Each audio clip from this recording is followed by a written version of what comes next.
Hi, I'm Emily. And I'm Stephen. And this is In A Barbie World, The podcast where we look at every Barbie movie from 1987 to the present day.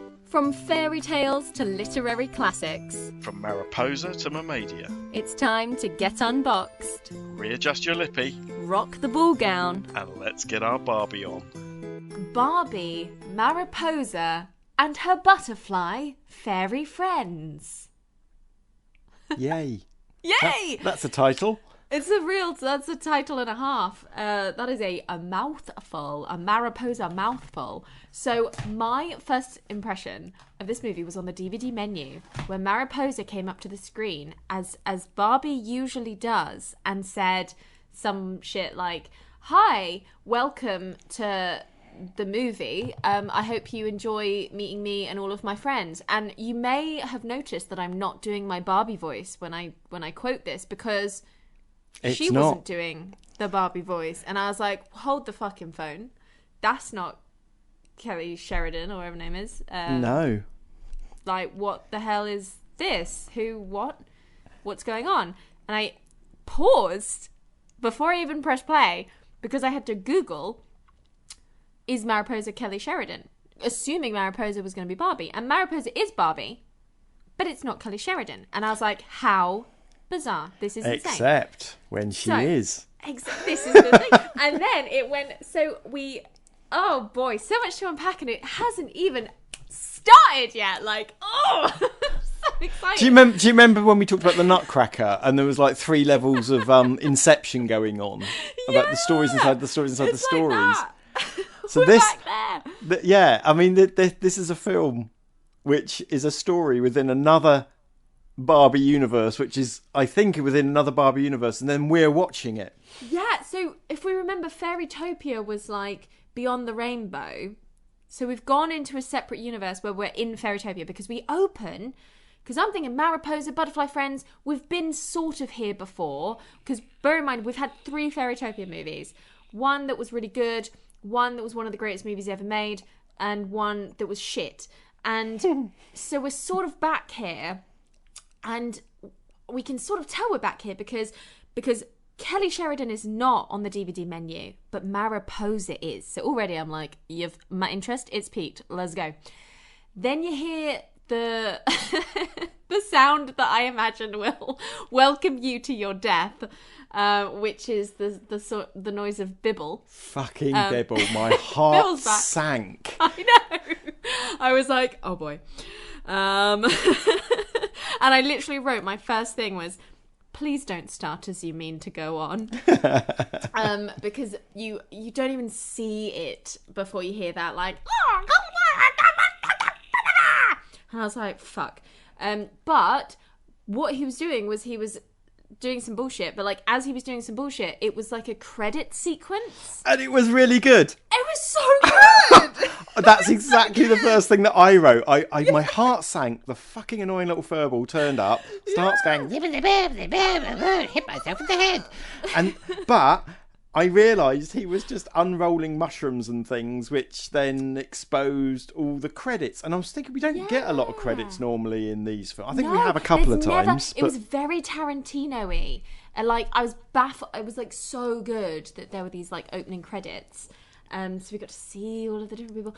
And then Alina from Fairytopia shows up. And she's Kelly Sheridan. And she's Barbie. And we have this weird story about how Bibble's going to go and meet that girl Bibble that we met.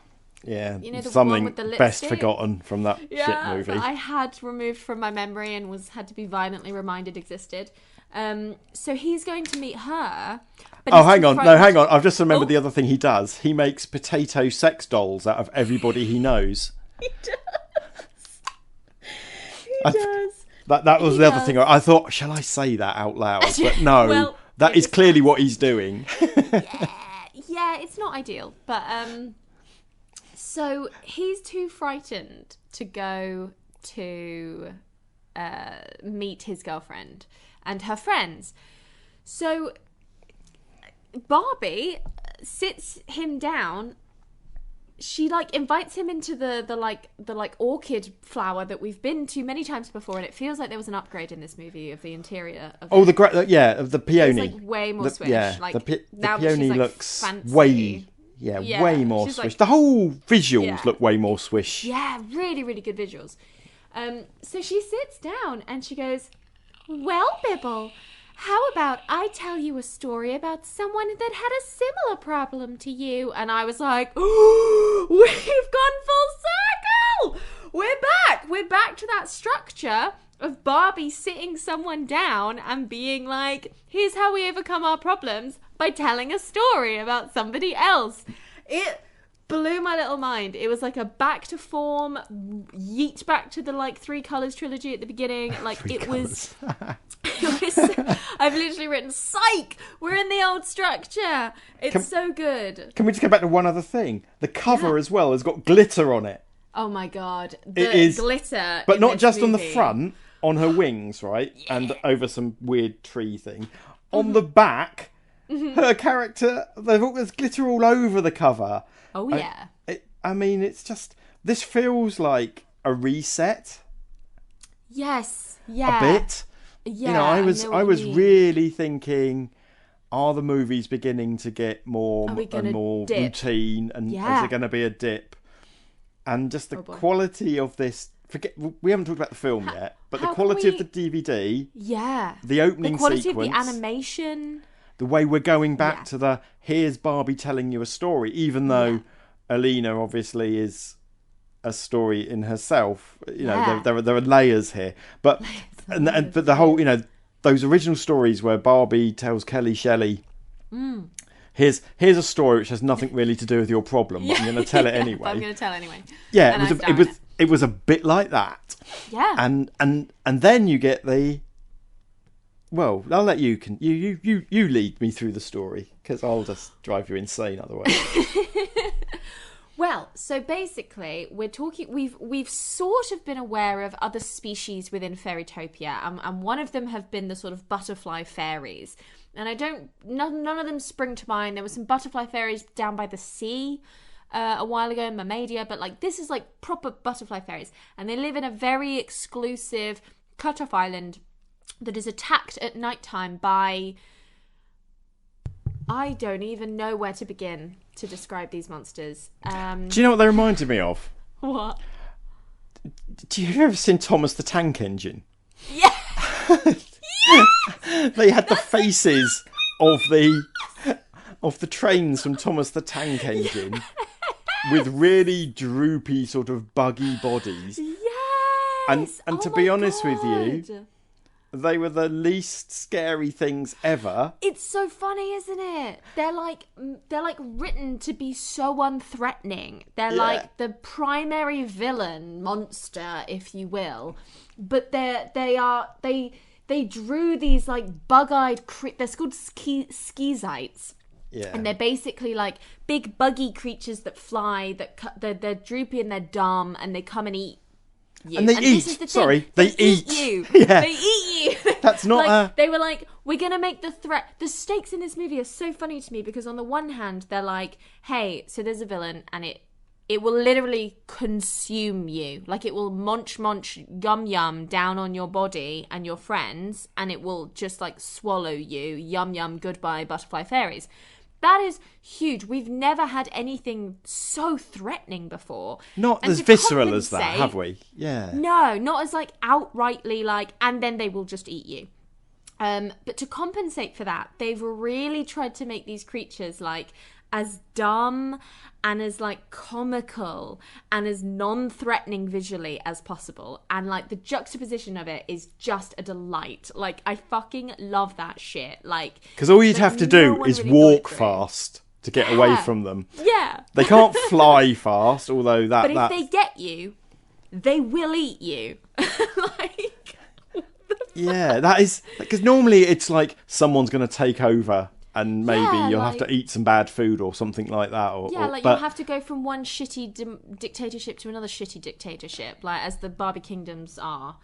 I mean, there's been some... I guess there was the peril, wasn't there, in Fairytopia, wasn't there, where there was that stuff where it was going to drown anybody underwater, the Mermaidia one. yeah. That was quite good. But there is this existential threat out there that these skeezites are going to eat you. They will full on eat you. Now, and there's many things they could have done to fix that, like move off the fucking island because they can fly. Right. It is dumb. They come at night. So for years and years, the butterfly fairies would just fucking hide and be like, "Oh no, I hope we don't get eaten." And then one day a fairy invented like a torch, and then they were saved and they made her the queen. And it's like, I'll buy it because this is for 9-year-olds, but I just want to know. Also, though, I think this is stupid. This is if we ever need to take this to school and need to show people examples of different political systems. Yes. Barbie's added a new one because we've had dictatorships and we've had monarchies. Indentured servitude. Yeah, what we haven't had before is a meritocracy, which I don't think's ever happened in society. I was trying to figure out what was going on here because it wasn't quite the same as The Princess and the Pauper, but there was still definitely slavery happening. But, like, people were okay with it? Well, I don't think so. I just imagine that was just her job, to look after these other two fairies. Weird she was just job. like a dresser or something. So what's a meritocracy? So a meritocracy is a concept where those people who are cleverest, smartest, whatever, will lead the rest of us. So the person who's come up with the idea of these lights. So she's basically invented street lighting. Yeah, she's like Thomas Edison all over the place. place. And what it says is actually she's done such a clever thing and a smart thing that we have made her our leader, although we've called her the Queen, which suggests a monarchy and a more genetic or religiously driven process. But on the other hand, it says it's only going to work while she's alive. Yes. which is less of a meritocracy and more of a sort of technological fascism, which has been implemented here. But I like the idea. You're right. Thomas Edison's exactly who came to mind. And there is sort of there's literature around this, like these fantasy alternate future things which talk about the person. It feels very Asimov. Yeah, the person who invented great technology with their leaders. Snowpiercer, isn't it? Yeah, the leader of that society is the man who built the train that's kept them all alive. I'm not going to tie Mariposa into Snowpiercer in any other level, but it's just interesting that Barbie's presenting this idea that that there can be other ways of structuring society. Yeah, definitely. It's very interesting, and so that. What they have done, though, is basically stuck themselves on this island because they know that as long as they're near the streetlights, they're safe. So if they go away from the streetlights, they're not safe. So we meet Mariposa, and she's a butterfly fairy who feels like she doesn't fit in, even though she's, like, conventionally the most attractive and well-read. She's really fucking popular. Everyone loves her. She's gorgeous. She's well-read. Yeah, that's right. The only thing is she likes to read rather than go to parties. She really doesn't feel like she fits in. Which, you know what? As a kid, I want to fucking lap that up. I was like, Mariposa's an introvert. I love that. And she's got a friend, Willa, who's really cool. I love her design. I love her voice actress. I think that's really cool. You mean chop liver? Well, but we'll get to that. And then basically Mariposa's obsessed with the sort of stars and astrology. She's super into her horoscope, which is I'm a big fan of. I love that shit. My heart's just sunk again. Oh dear. But it's all right. That's something else we'll get to later as well. And Willa's like, why don't you come to the party, you absolute introvert? Why are you out here being a loser? And she's like, because I don't fit in, man. And like, I wish all of my friends would stop inviting me places because I just want to be a loner on the edge of the world. So she dreams, we can gather from this that she dreams of sort of adventure, and she dreams of learning how to fit in, and she doesn't feel like herself. And like, everyone's kind of aware of that being her problem. Like, it's not like an internal problem. She clearly like talks about it all the time. Because everyone knows, but like, it's fine. It's fine, Mariposa. Anyway, they go to work the next day. They wake up and this whole society is just full of like young people. It's like Logan's Run. And they all go to their jobs. And Don't say that, Emily. People will think there's another 3 hours of this. Yeah, like, we have previous on that. And Logan's Run again. And bloody love Logan's Run. And their job is working for like two women the same age as them that seem to have no difference other than the fact that one is employed by the other. So there's like Willa and Mariposa, and then there are these two twins, Rayla and Raina, who are like sisters, and it sort of becomes a bit Cinderella-y. Did you get that? For So a while, I we really were going down the Cinderella route. I really thought we were getting these were going to be like the not so ugly stepsisters sort of vibe, but it goes somewhere else. It just goes somewhere else completely different. But it's got that whole thing that Mariposa has to dress them and make them beautiful and do all these kind of things for them, but all they ever seem to be doing is going to balls or potentially meeting a prince. And I thought, I don't know why they don't also have jobs, but Mariposa and Willa do have jobs. Yeah, but maybe they got rich parents. I don't know, but as it turned out, it didn't matter. Well, this is what's so lovely, because they really set them up to be like these snobby rich stepsisters, and they're obsessed with this idea of going to parties, and they're obsessed with this idea of the sort of prince that no one ever sees. Prince Carlos, who for some reason is Spanish. There's like one man in the whole kingdom. Well, there's two. There's the prince and the person of colour. Finally. The one. Yeah, I did do it.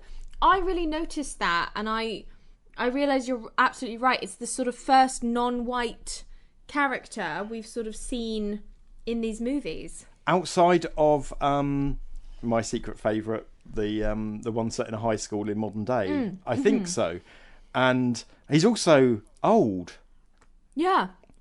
And which is odd for this universe, because everyone else is like 20. Yeah, I mean, he is out on his own. But yes, I didn't understand why some people are named after made-up words. Some people, we haven't talked about it yet, but the villain seems to have a sort of Norwegian name, and everyone else is Spanish. It's very strange. I know they're sort of reaching out. Very strange mix of... Because Rayla and Raina sound like Ula from The Producers. Like, do you know what I mean? They're like, yeah. I can't even do it, but they're like, ooh, Mariposa, why you do that? Oh, you're right. They have got. It's weird. Like they sound Eastern European, don't they? It is or Israeli. Yeah, they do have that kind of quite feel bizarre to them. So I guess because Ken is being played by the standard Ken actor, but they've clearly decided for this universe be Spanish today. Like, usually you play Ken like, hello there, Barbie. I'm being Ken. But today they've decided to be like, I can't even do a Spanish accent, but you get me. Oh, and you can do all the others. Yeah. No, you're right. It is odd, but I had forgotten that the other two had a. Yeah, they're like Ula. Yeah, that's bizarre. It's a kind of world, isn't it? I guess, even though it's on a little island, and obviously they must have all got very inbred because they don't leave the island. But strange kind of city state. This is like the Singapore of Fairytopia. Fairytopia, yeah, no chewing gum allowed. But yeah, so thankfully it very quickly stops being a sort of prototype Cinderella, because I was like, oh no, this suddenly feels really lazy. But oh boy, do we just need to trust and put our faith in Barbie forever and always, because she always comes out on top. So they basically established that like these two twins are like, we're going to call them twins, but I think they're more like sisters. But they're basically the same. They're just a bit sort of bratty and a bit sort of snobby and very vapid sort of thing. And selfish, and Mariposa and Willa work for them and have to sort of do their chores for them. One of the chores include ringing a bell to bring a glitter pixie upstairs to then douse your entire outfit in glitter, which is the fucking future, if you ask me. Like, I want a meritocracy if it's going to get me glitter clothing. Like... Oh, fine. Glitter pick. Why don't they, like... You know, like, it was the fucking greatest thing I've ever seen. It was it was kind of cool. There's just all sorts of fun little ideas in this film that I don't know. I don't want to think about it too hard because it's a Barbie movie. Yeah. But we've talked before about some of the ideas getting a bit lazy and repetitive. Yeah. And there is some of that in this film, but in the best kind of way. But on the other hand, there's loads of lovely little touches like this, and a load of places where it just flips your expectations. We're what? Yeah. We're what? This is our 13th. Well, our 12th movie, our 13th sort of thing. It's the 12th of the I think no. Yes, it's the 12th of the animated movies, and it's now got time to do something new. And I just thought, oh my god, they're just rebooting Fairytopia. Yeah. But no. Yeah, very true. Very, very true. Completely agree. We're there and introduced to our villain, who we have met before, in a sort of very clever sort of, oh look, here's a person. And you're like, that was interesting. This movie is like 20 minutes long. I imagine it's necessary that we met them specifically, and it was because she is... We've had some brilliant villains in these Barbie movies. We've had them voiced by esteemed, fantastic comic and dramatic actors and actresses. We've had them have really nice, clear motivations. We've had some really excellent costumes and some visuals. But this is the first time I can really sort of think that we've had... It's like a little goth fairy who's like purple and black. And she just spends all of her screen time being like... And then once I poison her, I shall become queen. Yeah. And I was so fucking here for it. Like, so good. So good. I mean, she's not an evil stepmother. She's not an evil wizard. She's just some power hungry little boss bitch that's gonna lean in. Who doesn't Hashtag know lean in. Hannah. Doesn't know how lines of succession work, but then that's all right. Barbie doesn't know what stars are. But hey, if it is a meritocracy, then like... Well, again, makes kind of sense, yeah? Yeah. That if you're the one that saves everybody, you get to be the leader. So, yeah, it's very interesting. I love Hannah, right? I love her name because it's just not silly. Do you know what I mean? It's a name... I hadn't really drawn the whole goth thing, but you're right, she is. And... I love her design. Her hair is really cool. She's got these like purple bunches that have a sort of like ballet slippers have ribbons that go up your leg. She sort of has that, but for her hair, like just really cool stuff. And she kind of has almost like an arc, not a real story arc, but she changes. So when we first meet her, she's just a popular girl. Mm-hmm. And then you find out she works for the Queen, and then you'll find out more and more about her as you go along, and you find out she's been plotting for a long time. Yeah, this is really interesting. I mean, is she the most spectacular villain we're going to come across? Maybe not, but she's one of the more interesting ones. Brilliant, yeah, she's memorable. Yeah, really for cool. Sure. And that's, I'm just going to keep saying that about this film, is that within the context of a Barbie movie, this is utterly unexpected, and it's totally trying to build on before, but flip some expectations here and there. It's really trying to be 2008. Like, remember we started in 2001 and we're here in 2008, and I was worried that we were doing 2008 in bad ways, and we'll touch on them when we get to them, but like, I had to keep going back over my notes and scribbling them out, or being like, oh, never mind. Like, I've changed my mind. Yeah. So little goth fairy, So then it's time for us to meet the prince. It always comes at the same time in every Barbie movie. It's time to meet the prince. It's like 15 minutes in. And we know that Rayla and Raina like fancy the prince. They think he's so romantic. They don't know him. No one's seen him.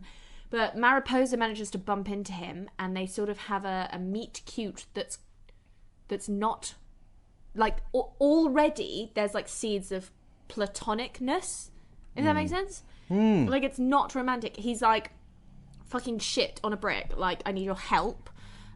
We both like that one book so I guess we're friends now, which, you know, is fine if you're like 12. What's the deal? I've forgotten. Why has no one seen him? I think he's super into, I think he's gay.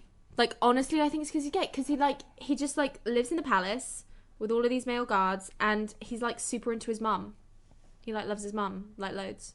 I mean, if he also spends his days watching makeup tutorials on YouTube, you've probably got it.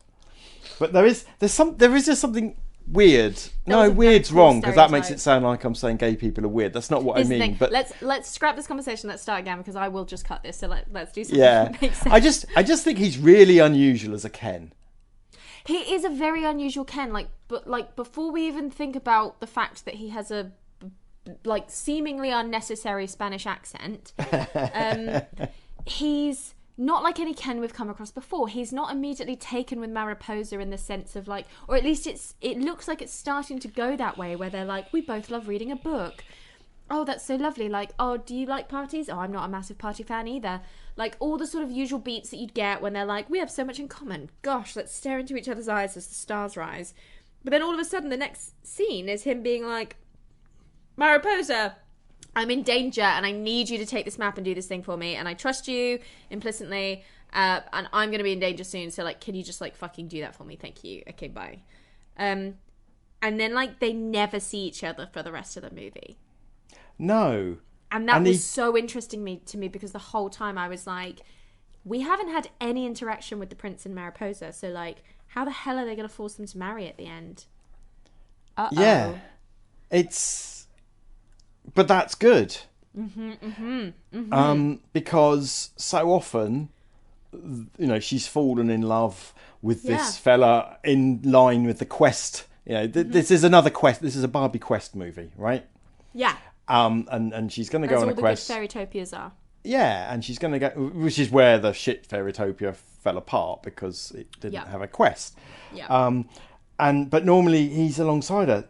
He spends the entire movie with chopped liver, Willa, who does pretty much everything in the fucking movie and should be the one falling in love with the prince, if anybody. Well, this is the thing, like, not to spoil the ending, but, like, we can assume that if there's going to be a marriage, it's going to be between Willa and Carlos. Yeah. It's not between Mariposa and Carlos. I mean, how many films does the supporting actress marry the prince? Well, None. There is the one, Princess and the Pauper, of course, where well, yeah, they flip.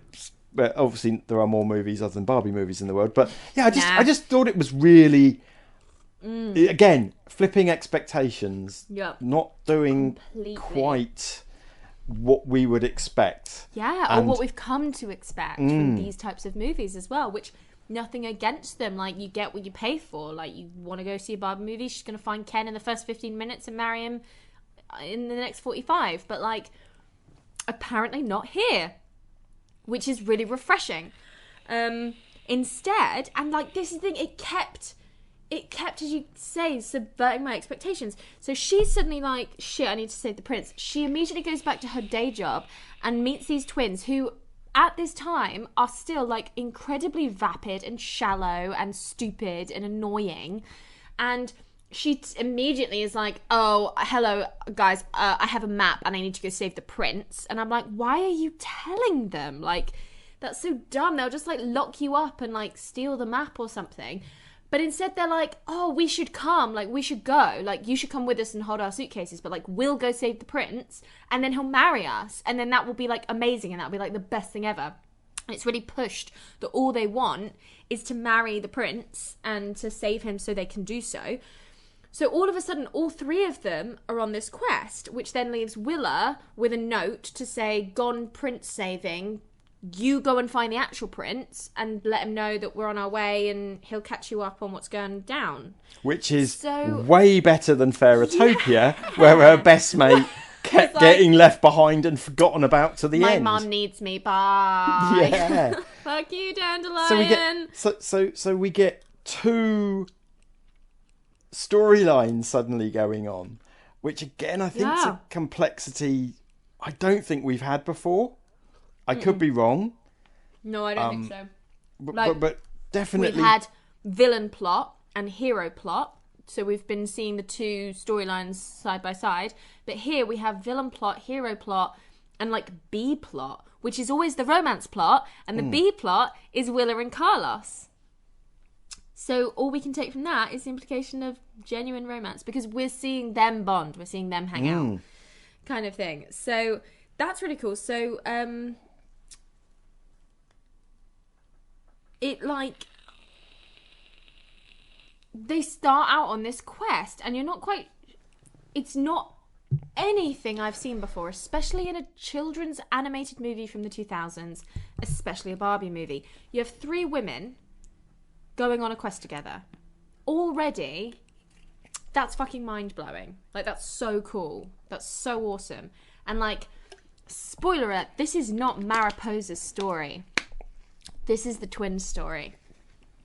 Mariposa does fucking nothing. She doesn't have an arc. She doesn't change anything about herself. She just has a bit of a confidence boost. The other 2 go on a full-on fucking character arc. Like, it's amazing. So they're on their way. They're following the map. They obviously come across all of these different monsters. They start by bumping into the sort of threat we've been introduced to so far. And they manage to like wit their way out of it by helping each other. Like, it's not always just Mariposa coming up with ideas from the start, which is really nice. And then every now and then we cut back to Alina and Bibble. And luckily not too often. Not too often, but like, I think when Bibble does come in to commentate, as much as like he doesn't deserve our attention, he has moments that are like funny because of how sort of meta they are in the sense of the Fairytopia stories. Because he'll be like, "Oh, I don't want to do that. That's really scary. They shouldn't leave the island because that's scary." And it's tying into his thing of like, I don't want to leave Fairytopia because that's scary. But then Alina's like, well, sometimes we do have to do things that are important, even though they're scary. Bibble, may I remind you of the 3 previous movies that we've done together? Like, I know. It references the other films. It's so good. But not... You're right. It's kind of meta. It's kind of wink, wink. It'll go over any 5-year-old's head. But yeah, but it's fun. Yeah, it just talks to a quality of... Again, I've spoken to some of the previous movies. I want to say... I can't remember which one it was, but there's one of them that we just felt never quite... The writing wasn't just quite brave enough. Was it Magic of Pegasus? Where it didn't quite go far enough. Quite do what we wanted it to do, yeah. Whereas this one... I don't know if it's a different writer or something, or someone was particularly inspired, but it does things. Or if it was just that it was 2008. Yeah, maybe. It just does things with the story, with the construct, with the fact that it is, it's the 4th film in a sub-series of Barbie movies. But someone's having fun with it and doing clever things. It's not, I'm not saying this should be up for Oscars or the best screenwriting ever, but we're at that point in this list of 30 to 40 movies where I'm thinking, I wasn't expecting this. No, do you remember when we hit Barbie Diaries, we kept expecting it to go downhill, and that was like movie 6. We're now on like movie 12, and it still hasn't really gone downhill. Like, it's insane. And like, maybe when we get to the like puppy chase caper or whatever the fuck it's called, like, we'll change our mind. But like, right now Barbie keeps coming out on top, man. There's a reason she's still fucking popular. Like, I guess, and and it's using fairy tale tropes. It's using the quest format. It's doing things which we're expecting of these movies. Yeah, we expect these things in these movies.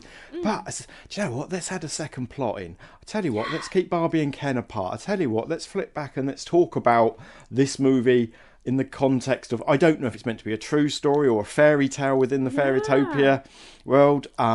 Let's have a different view on how the rulers are ruled. Let's have a really weird villain. Well, we have 2 villains eventually,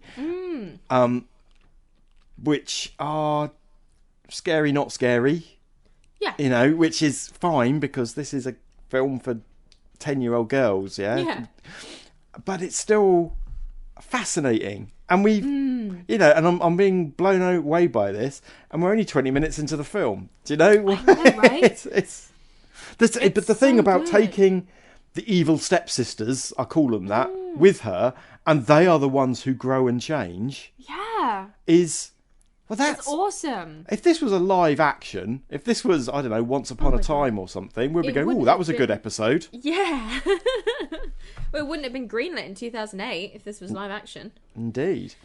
They weren't that woke in the live action business. And we're about to meet the bit that on the DVD cover I was like, uh-oh. Because we navigate our way through a maze of like skeezites, and it's all very scary, but it's fine. And then we come into this jungle, and we're basically, the reason they've left, what they need to do, we haven't explained, is that they need to find a flower that's going to cure a particular poison that the queen has been poisoned with.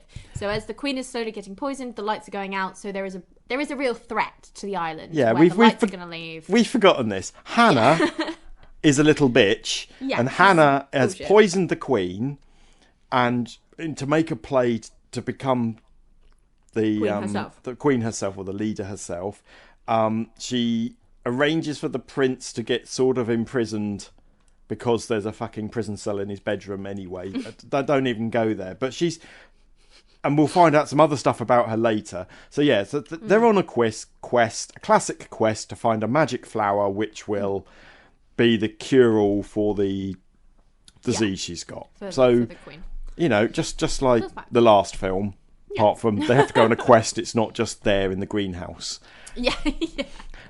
But that's okay. Yeah, so that's why. So which is why we have this quest story, and we have Willa and the prince having a secondary story where they're sort of stalking the villain, I guess. A bit of palace intrigue going on as well. And we spend a lot of time with the villainess who's manipulating those around her, and not just fairies, as it turns out, which makes her kind of interesting. But yeah, there's just lots going on in a 70-minute movie. But anyway, they basically get to a point where I think I know what you're going to mention. So they're on their way. We've had some hijinks. We're learning and growing. And then, of course, Bibble hasn't been on screen for a while, so we have to replace it with something else. And it's a Barbie movie, so that thing must have lipstick and blusher and eyelashes. And I've written Scream. I've written the word Scream out loud. Zinzi, sexy butterfly bunny. Yeah. What if the Easter bunny fell into your mother's makeup drawer? And then, like, the patriarchy. And then, like... Yeah. Your child's nursery. And then got spat out again. Yeah. It's not as annoying as I thought it was going to be, but my God, is it not fun to look at. I mean, every Barbie movie's got one, hasn't it? Has some There's always one. feminised animal, from whether it's a dragon or a sexy horse. A sexy horse, which still disturbs my dreams now. I forgot what it. Oh, we had the polar bear. Do you remember the polar bear? Like Whisper the polar bear, or what it was called. We've had some horrific like male animals as well. Oh, the elephant with the elephant. That thing I didn't even know was a butterfly. Yeah. That is like seared into my brain. Or indeed the turtle thing from Fairytopia. Mermaidia, wasn't it? That's right. So many. So this, we were waiting for one because I don't think the skeezites count. Do you know? I've just remembered what it makes me think of. It's like a pageant. A pre-teen bunny. Yes. Yeah, like a Honey Boo Boo caramel bunny, like Honey Boo Boo Lola bunny. I get anthropomorphization, and I understand the sort of making the animals look a little bit sexy and things like that, but making it look like an 11-year-old beauty queen, it's just wrong. Up, down, left, and right. They always go too far as well. It's like so fluffy, and it's got like a necklace on, and it's got butterfly wings. So it's a rabbit. It's like a white bunny rabbit with butterfly wings that genuinely like do not look like they could hold the weight of a bunny. Like they're so small. So she must be working overtime like a bloody hummingbird or something. I don't know. But here it is. It exists, but it's not as bad as you think it's going to be. So I guess hooray for Zinzi. We learn a bit more about our villain. We learn that she's literally in league with the Skeksis. What are they called? Skeezites. Yeah, again... It reminds me of the Deadites from Hellblazer. Not Hellblazer, Hellraiser. Yeah. She literally keeps them in a lair under the thing, and they're like, "Oh hey Hannah, did you bring us some butterfly fairies to eat?" And she's like, "You'll soon get all of the butterfly fairies you can possibly handle. Just let my plan complete, and then you'll be able to eat the entire kingdom." And you're like, Hannah, who are you going to rule if you feed everyone? That's a bit of a self... It's It's like one of the lambs in the... You go to the farm to see lambing, and one of the lambs comes up to you and says, "Right, if you let me become king sheep, you can eat all the other lambs." And you just think, well, what's going to stop me eating you? Doesn't make any sense. But, okay. Yeah. She's a traitor. She's a race traitor. And that really... does lift her up. She doesn't want to just control. She'll give it all up to beat this world which she's very unhappy with. And it's so funny, when we first meet her, she goes up to Mariposa and she's like, "Oh, Mariposa, I didn't see you at the party." "Oh, I get it. It's because you feel like you don't fit in. I sometimes feel like I don't fit in either." And you're meant to take that as like her being just like kind of nice, because then she immediately it either works really popular. It works one of two ways. It can also either be like... Yeah. That's her true motivation coming forward. She's like, "I'm better than all of you. I'm a sociopath." Well, that's I the will thing. rule you When one she day. first said it, I thought, is she being genuine? Or is she being some kind of subtle bitch that I'm too dumb to understand? But no, it turns out she's genuinely a sociopath. Yeah. And full on. this is Let's our go. first sociopath, I think. Yeah. Because she doesn't understand. I don't think she does understand, as she is written, what she's committing to. She doesn't understand the niceties of society means you don't lead other people of your race to be eaten. Yeah. Ideally, that is not what we do. This is in turkeys polite voting for society. Christmas, isn't it? It is. It's so silly. I want to see the prequel where she like strikes up the agreement with them or whatever. I want another 20 minutes of this film, and I don't think I've ever said that about a Barbie movie. There you go. It's great. So then at this point I was like, I like it, but it's too easy, because we'd gotten to like a big sort of flower in the jungle and we thought we'd made it, and there's like a mermaid on this statue of this flower, and the idea is that we're meant to go see a mermaid to find out where the cure is, and I thought it was going to be on that statue, and I thought they were going away from where they needed to be, so I was getting a little annoyed, but like that just shows how dumb I am. You remember, this is the person that couldn't figure out who the Sugar Plum Princess was going to be. Never living that down. So what's really fun, I think, next is that Zinzi, or whatever his name is, Zinzi takes them to the edge of the water, and she's like, "Okay, you need to find a mermaid to help you find the cure. Mermaids are going to be down this whirlpool." And Mariposa's obviously like, "Hey, dumb shit, we can't breathe underwater." And remember, last time we always had to eat like this horrible seaweed. This time she takes them to this like flower bed where they have these like delicious looking like almost like hip, seedy, poppy looking things. And we nibble on them, and they're like, this will make us breathe underwater, yeah? Tastes like fucking candy floss. We cut to Bibble, who then like goes off on one about like, "I'm sorry, what the fuck?" And Alina's like, "Yeah, turns out there's more than just the disgusting seaweed we had to be able to let you breathe underwater. Apparently there's loads of stuff, and some of it tastes really yummy." And then Bibble like goes off on one for like 5 minutes being like, "I can't believe you've done this to me." And you're like, valid, funny, Vomiting seaweed. I know, But again, Bibble. absolutely referencing two previous films.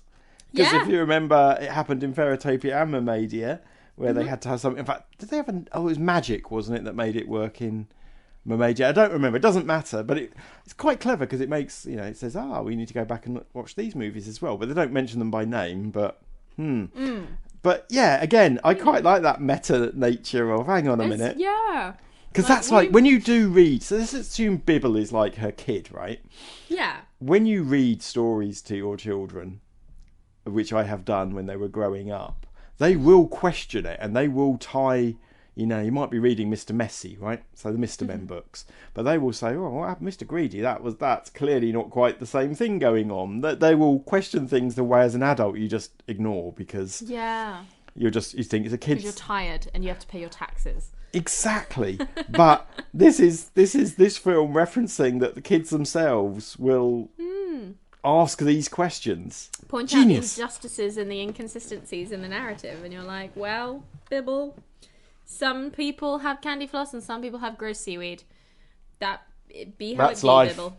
That's life, Bibble. I'm sorry. You've just, when given gross seaweed, you make lemons or something like that. Yeah. So that's great. They're able to breathe underwater and they immediately come across two mermaids and they're like Valley Girl mermaids, which is quite fun. They're literally like, oh my god, do you want to follow us? So they're gonna help them, but on the understanding that they help them first. And the twins know this because the twins are looking at these Valley Girls in a sort of growth moment of like, oh shit, like, is that how we used to come across? I get it. So these women won't do anything for us unless we help them. And like, let's just take a pause to be like, there are 5 women on screen right now. And Ken. Just doing some shit. Not talking about men. No, and they're not even interested in Ken anymore. No, Ken's not even part of the narrative anymore. We're all about getting the flower for the queen. Like, it's all about women, like women. So good. And the pink one out of the blue, there's the 2 twins, there's a pink one and a blue one. And the pink one especially is really starting to like become self-aware and learn valuable lessons. And like, I'm just gonna put out there, giving Mariposa the eye. Like, I don't know if it's when they get underwater or what, but like, there are some undertones in these Barbie movies that you can't deny. It's just a fact. Absolutely. So they basically go to the most convolutedly brilliant inclusion of a Shelley Kelly I've ever seen before, where rather than it being boring that like Carlos has 3 smaller sisters and blah, blah, blah, blah, blah, which is usually how we're introduced to the Kelly Shelleys, they're like sleeping mermaid things that like sleep on pretty coral shells that the 2 vapid mermaids want, and they're like, okay, so you gotta get us one of these shells, but you gotta get the shell without waking the like baby mermaid fairy up, because if you wake them up, then they'll cry, and if they cry, then they'll wake up the like sea beast. So don't do that. So then there's a brilliant like Indiana Jonesy moment of like replacing coral shells with rocks and like all of these things, and then of course something happens where they end up. Did you not like it? No, I did. It's because you've put it to the Indiana Jones reference, of course. I was thinking it was like some kind of underground operation. you know, like the buzzer will go off if it goes off to make the contacts, and actually, but yeah, I get it. And when they obviously do fail, the wail from the Shelley Kelly is fucking soul destroying. It's piercing, isn't it? And I didn't even have kids, but I was like, oof. But it's a kind of really interesting thing, and then there's some genuine threat. Oh my god! Because the sea beast is. So what happens is one Shelley starts to cry because she sneezes herself awake and she starts to cry, and it's like really sad and really tense, and then all of the Shelleys then wake up and start to cry, so we have this like cacophony of crying children, and I literally wrote, oh look, an actual nightmare. And then the sea beast wakes up and shows itself, and I went, oh my god, an actual nightmare. It's so frightening. It is. It looks really scary. And if I was 7, I would be really frightened of this sea beast. Like, it's really scary. Yeah. And not in that weird thing from Mermaidia kind of way. Oh my god. and much more scary than the fucking Skeezites. or whatever they were called. Yeah, which like kind of have to be non-threatening because they're a major part of the movie, whereas here we can have some minor threat, and even then they try and like undercut it sort of straight away, where it starts chasing them and you're like, oh my god, like they're actually gonna fucking die, like this thing is so scary. But then they're doing like almost a Scooby-Doo in the corridors moment where they're like going phew, phew, phew past the vapid mermaids and they're like, please, can you help us? And the mermaids are like, okay, guess we'll help them. So that's quite funny. And it's cute. And yeah, so then the mermaids help them. They get away from the sea beast, thank God. And they shoot them in the right direction. And at this point, the two sisters are like, oh my God, is that what we were like? Like that, oh my God, like, shit. Like, character growth and, like, arcing and, like, doing some stuff that's really cool. So then they carry on with their quest. And we're now in a new place. We enter a cave full of... I can't remember their name ever. Skizites. And in the middle of the cave is, like, this big shiny light. So they head towards that after doing a bit of a plant and a payoff from Zinzi's character, where they're throwing rocks and distracting people and turning people against each other. I thought it was quite sweet, just like a nice callback, like just movie making 101 kind of thing. And then we meet a fairy. Not a Fairytopia fairy, not a butterfly fairy, not a mer fairy, not a sea fairy, not any type of fairy we've met before. She calls herself like the fairy. Yeah, which I thought we had someone like that in charge of Fairytopia. But this is more like a goddess sort of fairy, isn't it? Yeah, like an ancient fairy, like the original Slayer type fairy. And she's a little bit ominous. Like, again, if I was very small, I think I would find her a bit unnerving because of how she deals with things. Her sort of matter-of-fact way of being like, well, you do it or you die, I guess. And you're like, shit. Okay. You make the right choice or the world is doomed. Literally. So, we're learning lessons. We're growing as people. The rabbit gets trapped behind this glass. Then one by one they have to like knock themselves out to see who is worthy to go and get this like final medicine or whatever. And like in a real big moment, the pink fairy, essentially it's like if this was an adult movie for grown-ups that was live action, these people would be dying at this point. They wouldn't just be being frozen behind glass with the woman being like, don't worry, you'll see your friends again. We just need to get to the end of this room. You know, it's very Philosopher's Stone, where it's like, it's fine, everyone's fine, but like one of you has to go on alone. But like, it so easily is alluding to the fact that it's like, you will die. Like, you're gonna die. Like, one of you has to die, and then you can all go through to the next door. Then another one of you has to die, then you can go through to the next door. Kind of thing. And I kind of liked that sort of undercurrent of darkness that it had. And the pink fairy, like, oh, it's so interesting that because it's like mirrors, their reflections become like characters. Yep. It's really cool. It's just beyond what we're expected. Yeah. It's I mean, so do you imaginative. remember in Mermaidia, and they have that thing where her and the other mermaids go down into the big pit, a bit like this one. There's something at the bottom, and then sort of the growth is, can they come back up again? Mm-hmm. But that was just like, they just went down very deep, and could they get back up again? This is loads of shit's going on down here. So much is happening. And with genuine threat, again, I'll keep saying it, there's sort of genuine threat, there's some quite adult ideas being thrown around. Yeah, really good stuff. I mean, it's not an 18, it's not an R, but this is not the Barbie movies, but, you know, the worst thing happened before is everyone's fallen asleep. Yeah. Or something like that. I guess Mermaidia is the only other one which has genuine people are going to die shit going down. You know, even Magic of Pegasus, you know, the fucking Gargamel equivalent was fucking useless at the end of the day. Oh, yeah. This is, and this isn't even the bad guys creating the threat. This is you're right, it's like a Harry Potter kind of thing. It's about trying to show your worthiness. Yeah, to someone that's like meant to be a friend. It's like it's a very never-ending story. It's like the oracle. Yeah, it's a fairy tale thing, I suppose, without being directly a fairy tale rip-off. And their like mirror reflection characters are like reminiscent of how they were when they first started the journey. So we visually get to see how far they've come, growing as people and stuff. And Mariposa's is very boring. Hers is all very much like, oh, you're a nobody, so I guess you shouldn't do anything with your life.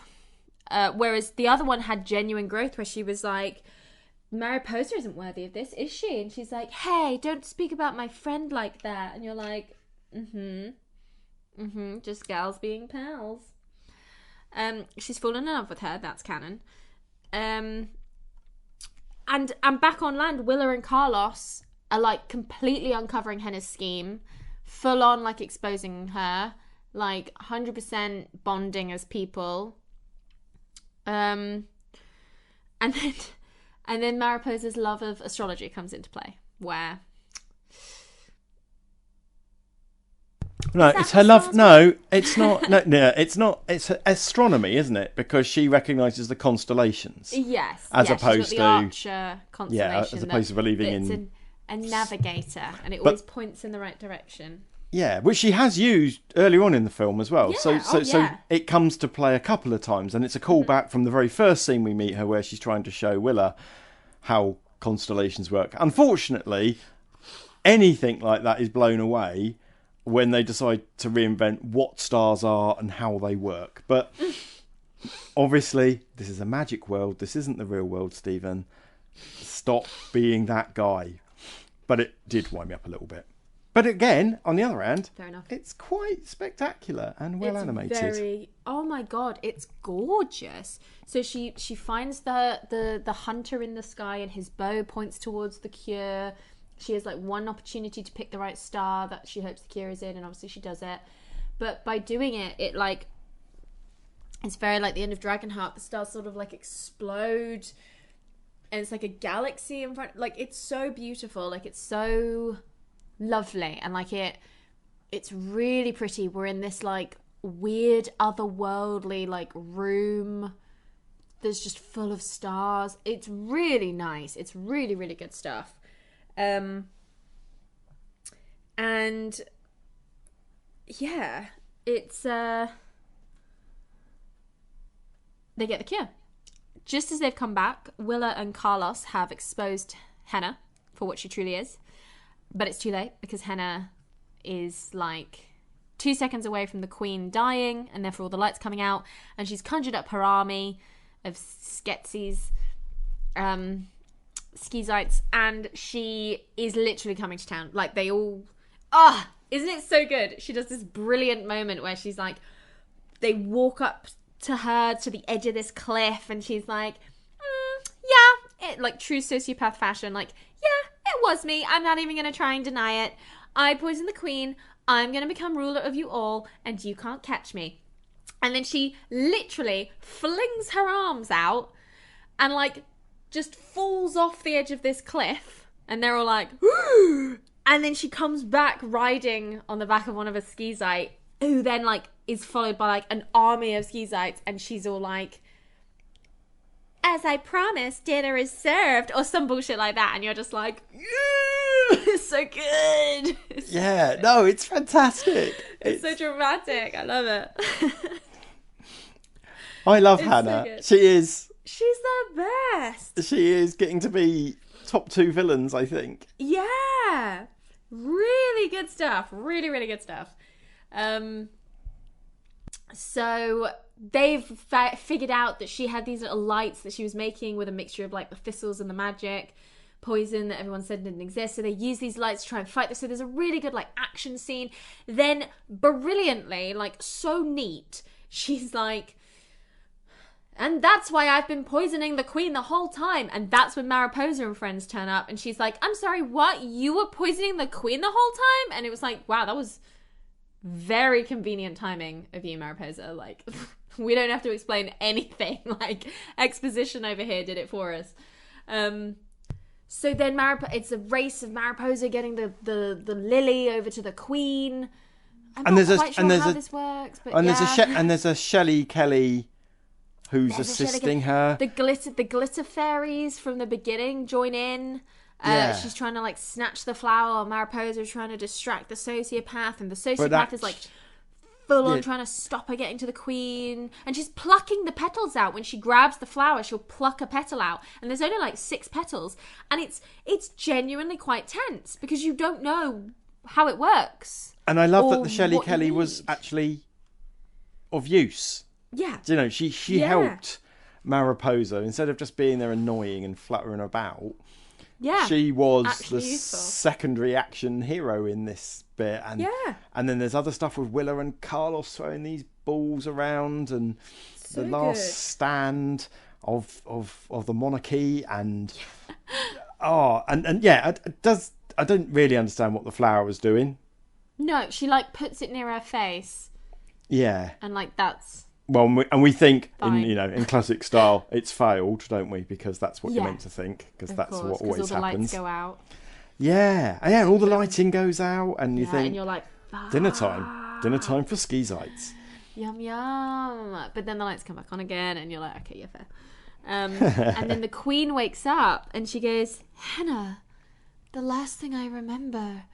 And you think that Henna's going to get away with it, at least for a second, because like Henna's like, oh yes, madam, I was here by your side as you fell into your deep slumber and no one knows what's happened.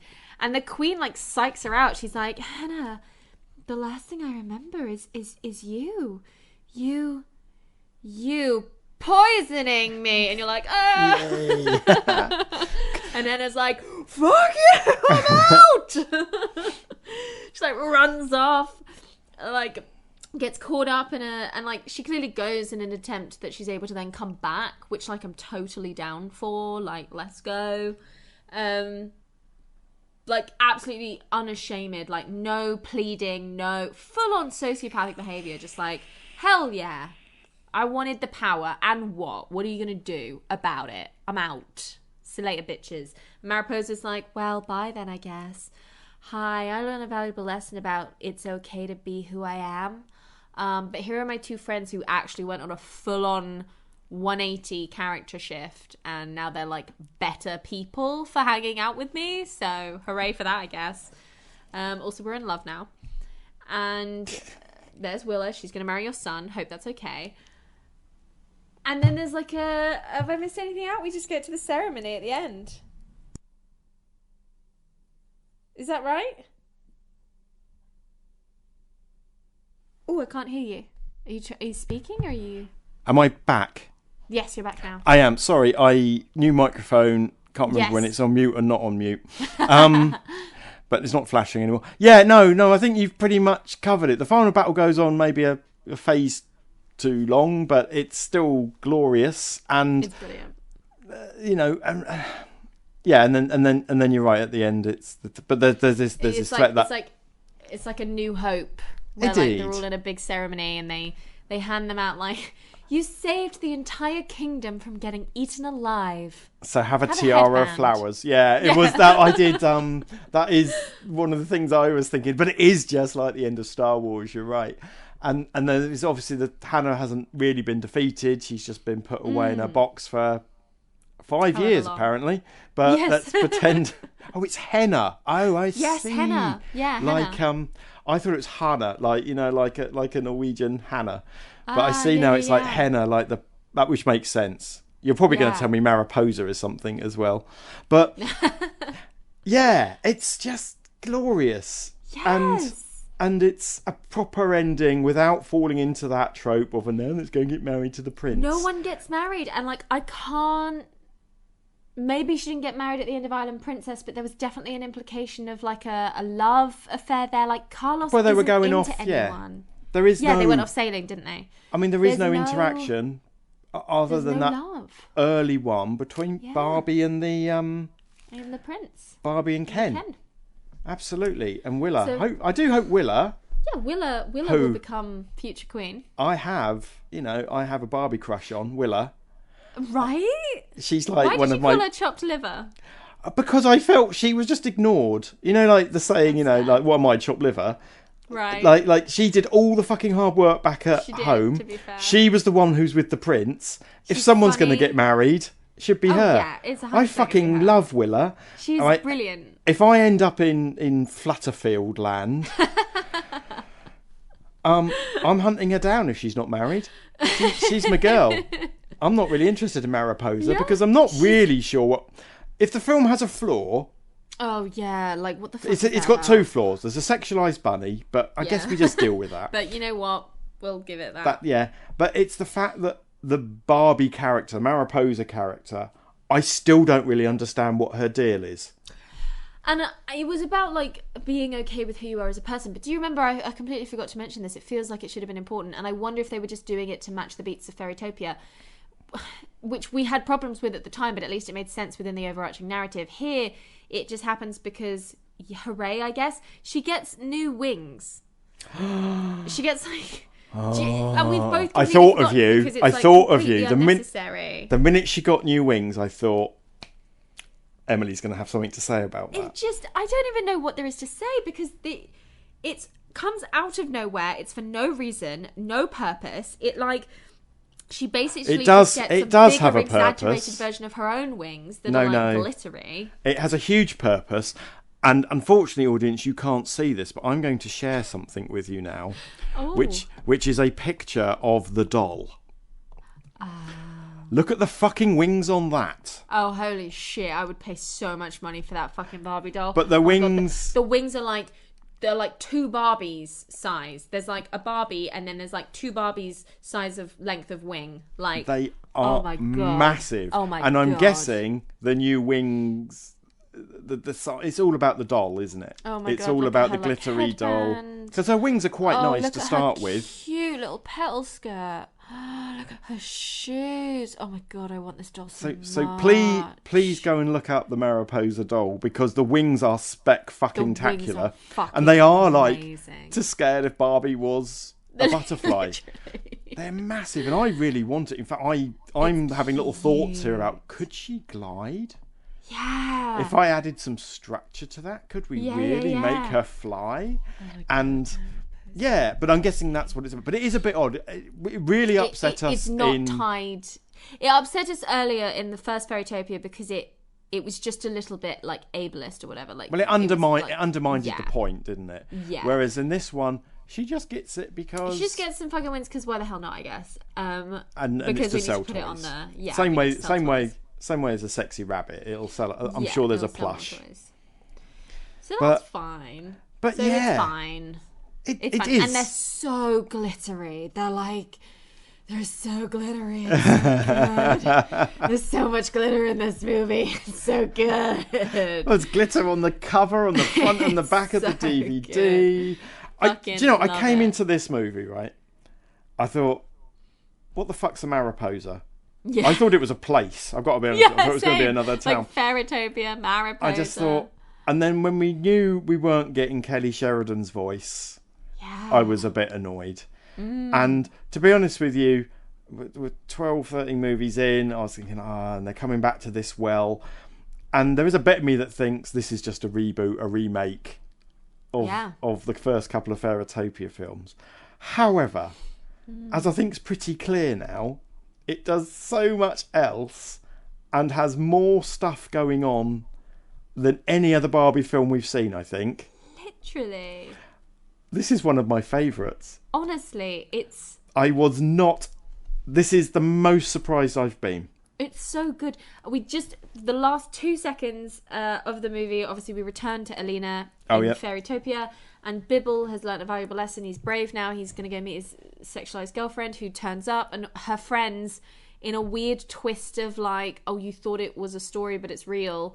Are the Kelly Shelleys. You know, my best friend Mariposa, even though I'm a woman that up until like 3 years ago never left my field because I physically couldn't fly, but okay, whatever, like I have all these friends from different lands, okay, fine.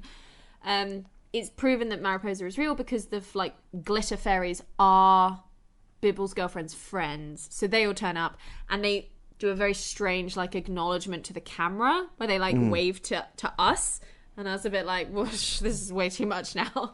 But yeah, so that's how it sort of wraps itself up.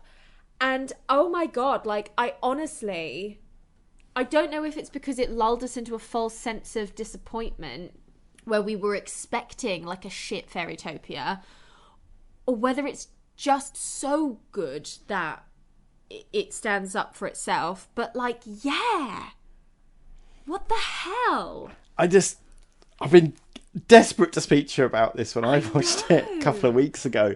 I said I'm not going to spoil it because I'm thinking, have I misunderstood this movie? Yeah. Am I just being easily pleased now? And no, it's marvelous. Like, it's so good.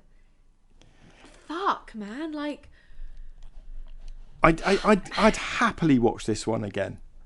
Yeah. And I don't understand why it took another 5 years to make another Mariposa movie. I know, like, how was it not so successful? And, like, oh, man, I don't know what to do. Like, dare we? Well, what do you mean in terms of the listing? In terms of the where it sits in the... I mean, for me, I'm thinking it gets in at number 3. Oh, 3? Oh, okay. Where are you thinking? Man, I was like... And you know how I feel about Mermaidia. Yeah. Is this better than Mermaidia? I can't... Do you know what? I think the thing about Mermaidia is it's better than... Solid. It's better than Mermaidia.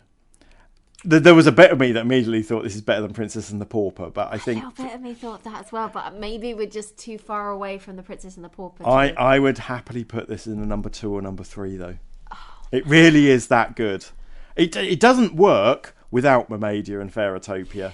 That's very true. Yeah, so it's kind of the third... It's like that... I can't think of a real-world example, but it's like that straight-to-video fourth film in a trilogy that actually is so much better than the second and the third. Do you know what I mean? The fourth Ice Age is really good, and like the Princess Switch 3 is really good, but like the second ones are not great. And it's like in horror movie terms, there's some later Hellraisers, there's some later Freddy Krueger films that are infinitely better than the original two, or maybe not the original because they can't exist. So this film cannot exist without Fairytopia and Mermaidia. Yeah. Right? It certainly can exist without the other one, Magic of the Rainbow.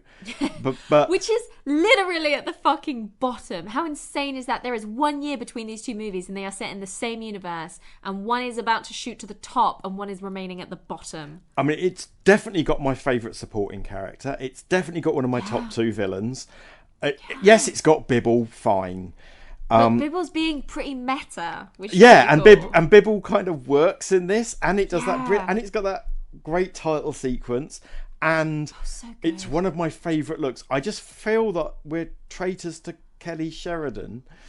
Yeah, if we put it at the very top. But there's nothing wrong with the voice acting here, by the way. It's fine. There's nothing. And I think it's the villain. Mariposa is played by the villain from the Princess Diaries, the Barbie Diaries. Is she? Okay. So, yeah. Well, there we go. And you know how much I love that.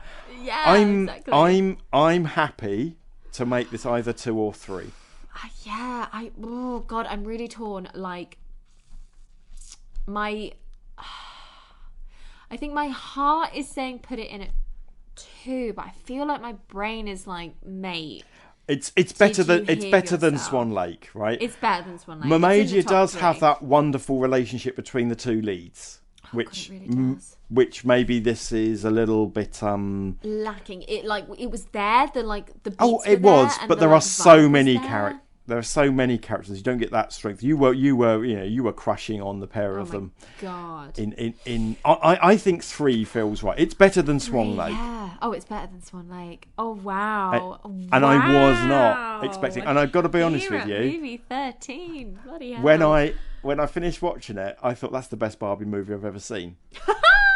But we haven't been watching. We've them had every to week. go on this journey to watch some really good ones and some really poor ones in order to understand why it's so good. Like, if that was the first Barbie movie you ever saw, I wonder if you'd appreciate it as much as we do. Do you know what I mean? Because you need to know what it's subverting to appreciate what it's subverting. Oh, for sure. But this is...